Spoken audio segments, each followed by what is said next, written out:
এই বিশ্ব চরাচরের মূল আকর্ষণ মানবতার মহান শিক্ষক মুহাম্মদুর রাসূলুল্লাহ সাল্লাল্লাহু আলাইহি ওয়াসাল্লামের ব্যাপারে আল্লাহ তাআলা বলেছেন, ওয়া ইন কুনতুম ফি রাইবিম মিম্মা নাযালনা আলা আবদিনা ফাতু বিসূরাতিন মিন মিসলিহি ওয়াদউ শুহাদাআকুম মিন দুনিল্লাহ।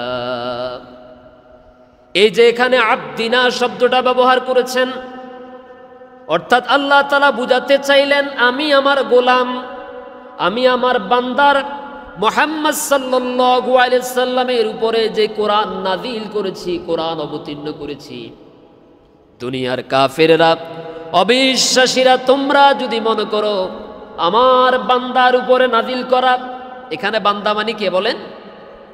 মুহাম্মদ রাসূলুল্লাহ।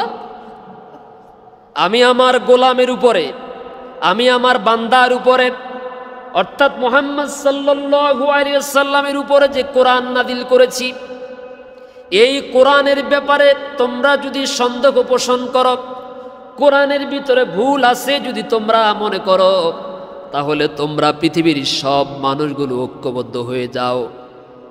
আমার এই কোরআনের ভিতরে যেমন 114টা সূরা আমি আল্লাহ তাআলা দিয়েছি, এই সূরার মতো একটা ছোট্ট সূরা তোমরা আনয়ন করো, বানাও। পেরেছে? পারবে? তাহলে আল্লাহ এখানে পৃথিবীর সবথেকে বড় মহামানব, এই বিশ্ব কুলকায়নাতের বিশ্ব চরাচরের মূল আকর্ষণ মুহাম্মদ সাল্লাল্লাহু আলাইহি সাল্লামকে আল্লাহ নিজের গোলাম বলেছেন, বান্দা বলে ডেকেছেন। সুবহানাল্লাহ বলেন।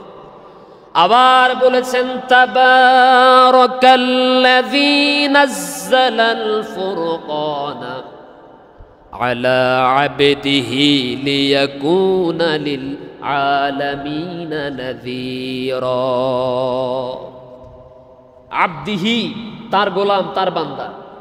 এখন বিষয়টা খেয়াল করেন, আল্লাহ তার রাসূল মুহাম্মদ সাল্লাল্লাহু আলাইহি সাল্লামকে যদি গোলাম বলেন, বান্দা বলে ডাকেন, আমরা কি রাসূলের চাইতে বড় হতে পারবো কখনো? গোটা পৃথিবীর কোন মানুষ, না নবী রাসূল অথবা অন্য কোন মানুষ, আল্লাহর হাবিবের চাইতে শ্রেষ্ঠ মর্যাদা আর কারো হতে, সেই শ্রেষ্ঠ মানুষকে আল্লাহ তাআলা বান্দা বলেছেন, গোলাম বলেছেন, আব্দুন বলেছেন। তার মানে বান্দা বলে ডাকা, গোলাম বলে পরিচয় দেওয়া, এটা গর্বের বিষয়, আনন্দের বিষয়। আলহামদুলিল্লাহ বলেন। আমরা হচ্ছি গোলাম, আমাদের মালিককে